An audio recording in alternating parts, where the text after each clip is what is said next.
All right, I've got Jay from Unfair Sports on. Jay, it's only been a little over 3, almost 4 weeks, but does it feel different breathing that SEC air?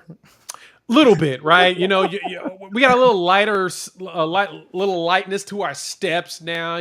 Water tastes so much different. When you get in your sheets at night, they feel a little bit cooler than they normally do. So yeah, everything seems to have changed in the environment for us when it comes to going into the SEC. Now I guess we're part of the quote unquote elites of college football. Oklahoma's probably there anyway. I know it's not been like, there are no titles in the last 10 years, but like, oh, was Oklahoma not already there? Like, is Oklahoma not already like easily a top at least 10, but maybe 5 program ever? Yeah, no, you're 100% correct. You We know, are. elite with more elite, I guess. We're a blue Richer. blood. Yeah, the rich get richer is what you're saying. Exactly. The rich just got a lot richer. That's exactly what's going on with us. We are definitely considered a blue blood. So that's not something that, we're home. Let's put it Yeah. that way. There are I've seen a lot of takes, right? Who's set up better for success this year? Who's set up better for success, next year? Who's set up better for success long term? This, that, and the other. Man, there's just no denying that Oklahoma has been the better program for Texas for a while. I think a lot of people look to Venables' first year and they say, "Oh my gosh, they were under 500, right?" And then they look at Sark's last year, right, where they did win a lot of games, right? Like they, I'll give it to them. They won a lot. They went to the playoff. Didn't always look the best. They probably should have lost a game or two down the stretch in the Big 12. Got beat by their rival again, and did beat Alabama. A lot of credit for that. A very bad Alabama team that nearly lost to South Florida the week before. Like they just, or the week after, I'm sorry. So yeah. I don't mean to poke holes in everything they were doing, but it's like they forget about Sark's first year. So my take is that it wouldn't surprise me if Texas was maybe the more ready program next year. I don't even know that I'm sold on that.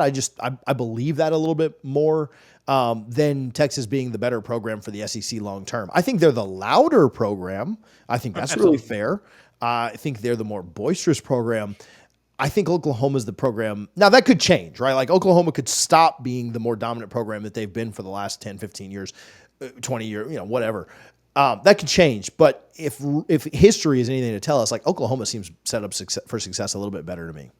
Yeah, no, and it's funny because Andy Staples jumped on, and I like referencing this. He jumped on a pod with Gabe Eichert and Teddy Lehman, Oklahoma Breakdown, and he kind of talked about Oklahoma, and he made this point that I love to point out to everybody. Every conference Oklahoma's ever gone into in their entire 100-year existence, they found a way to get to the top, right? Regardless of who's there, they end up at the top in some capacity or fighting for the top. So we don't have the thought that Oklahoma's going to fall down. Like, as you mentioned, Sark's first year, they went 5-7. Then he went to like 8-5. And then boom, they got this, 11-2 season, right? So, or 11-3 season, 2 season. Yeah. 3 season. So I'm sorry, 12 and was it 12? It was 12. It was 12. It was 12 wins. So anyway, not the point. We went from the 6-7, the first losing season we had since 1999, to 10-3 the following year, right? So for us, the expectation is maintaining 10 wins, in which we can, right? The SEC is tough, and it's a week in and week out toughness. It's less about teams actually being tough. It's just getting beat up. Once we have established the depth that we need to be able to rotate guys in and out and be okay health-wise, we should be able to get 10 wins every year. I don't think any other program in the SEC is going to give you that much hell besides, LSU always does. They come up and down. That's who they are. It's a tradition as old as the game itself, especially since 2000. Then you go with Alabama, Georgia. And then, Ole Miss is having their moment right now, but they always end up, sliding back into mediocrity. They fly back up and down. Heck, one team to keep in consideration is Kentucky. They may go out there and start slapping people around. But anyway, my point is Texas is coming off of a really good year. They're bringing back their O-line and their quarterback.